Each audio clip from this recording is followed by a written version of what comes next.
इब्तदा है रब्बे जलील के बाबरकत नाम से, जो दिलों के भेद खूब जानता है। देखती आंखों सुनते कानों आपको मैं शहीन का सलाम। आज काफ़ी दिनों बाद आपके लिए एक रेसिपी लेके आया हूँ। काफ़ी दिनों हो गए मैंने कोई रेसिपी की वीडियो नहीं बनाई और शेयर भी नहीं की। तो आज जो है वो वेजिटेबल पुलाव की रेसिपी लेके आपकी खिदमत में हाज़िर हुआ हूँ। आज हमने वेजिटेबल पुलाव बनाना है। ये बनाना बहुत आसान है। तो उसके लिए जो मैंने सब्ज़ियाँ ली हैं, टमाटर तो डलना ही है। उसके बाद ये मेरे पास मटर हैं, गाजर है मेरे पास, मैंने काट लिए। और उसके बाद मेरे पास ये आलू जो मैंने स्लाइसिस में काट लिए हैं, और ये सब्ज़ मिर्च है, और प्याज भी इसमें डलना ही तो है, और ये बंद गोभी है और शिमला मिर्च। ये चीज़ें इसके अंदर डलनी हैं। सबसे पहले घी मैंने डाल लिया है और प्याज को हल्का ब्राउन करने तक पकाना है। ज़्यादा ब्राउन नहीं करना, बस हल्का सा ब्राउन करना है। उसके बाद इसके अंदर आपने ये देखिए हल्का ब्राउन जो है वो हो चुका है। अब इसके अंदर खड़ा गरम मसाला जो है वो डाल देना है। सब्ज़ इलायची और तेज़पात भी इसमें आपने ज़रूर डालना है। अब 1 मिनट तक इन चीज़ों को जो है वो पकाना है।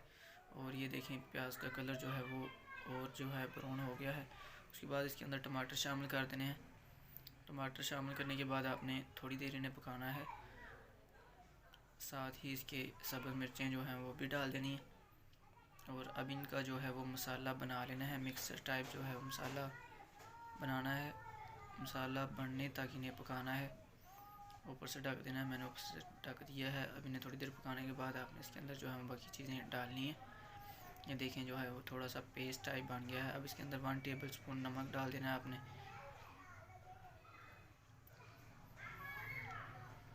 और 1 टेबल स्पून से थोड़ी सी कम इसके अंदर आपने सुरख मिर्च पाउडर शामिल करना है। थोड़ा सा पानी डालना है और पानी डालने के बाद इसे थोड़ी देर जो है वो पकने देना है। ये देखें ये जो है वो मसाला टाइप जो है बन गया है।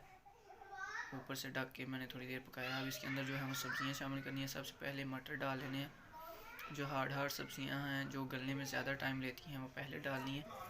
तो पहले मैंने मटर डाले हैं। उसके बाद इसके अंदर आपने गाजर डाल लेनी है, बारीक मैंने काटी थी। उसके बाद इसके अंदर आपने जो आलू हैं वो डाल देने हैं। स्लाइसिस में जो कटे हुए आलू हैं वो आपने इसके अंदर डाल लेने हैं। मैंने सारे आलू डाल लिए हैं। और थोड़ा सा इसके अंदर पानी शामिल करना है और इन चीज़ों को जो है वो 50% तक गलने के लिए छोड़ देना है। ऊपर से ढक देना है।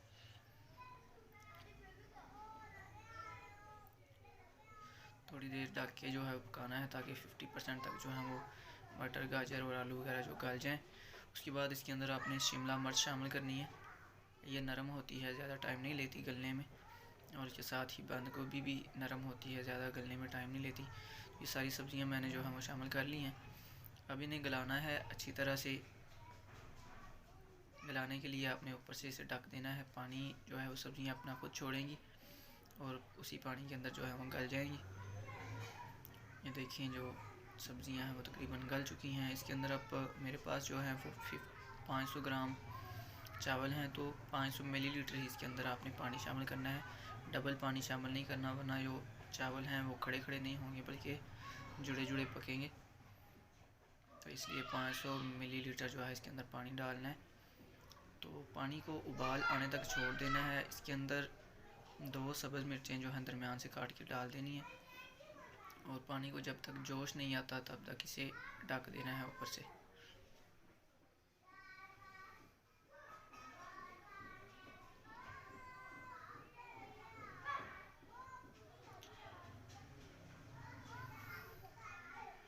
ये देखिए पानी को जो है वो अच्छी तरह से उबाल आ गया है, जोश आ गया। अब इसके अंदर चावल शामिल कर देने।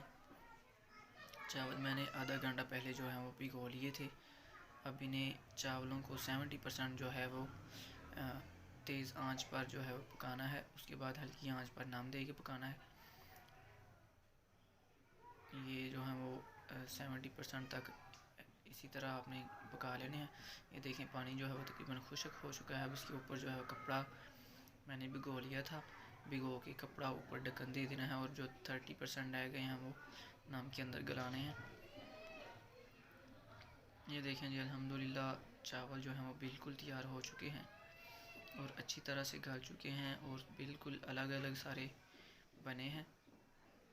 ये आप देख सकते हैं कितना प्यारा कलर है इसका और ये कितने कमाल के बने हैं। आप भी इसे ज़रूर ट्राई करें। आप इसे डिश आउट करके देखते हैं। प्लेट के अंदर निकाल लेंगे। मेरे पास मिट्टी की जो है वो कनाली जिसे कहते हैं मेरे पास मौजूद है। इसके अंदर मैं निकाल लूँगा और इसका जो टेस्ट है वो मैं आपको बताऊँगा।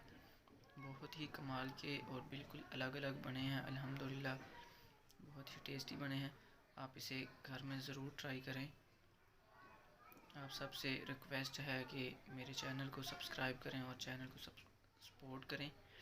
बेल आइकन को भी दबा दें ताकि हर नई वीडियो मैं आप तक बआसानी पहुंचा सकूं। इंशाल्लाह मैं हर परमानेंट वीडियो आप तक पहुंचाता रहूँगा। मिलते हैं नेक्स्ट किसी नई वीडियो में। तब तक के लिए मुझे इजाज़त दीजिए। दुआओं में याद रखिए। अल्लाह हाफ़िज़।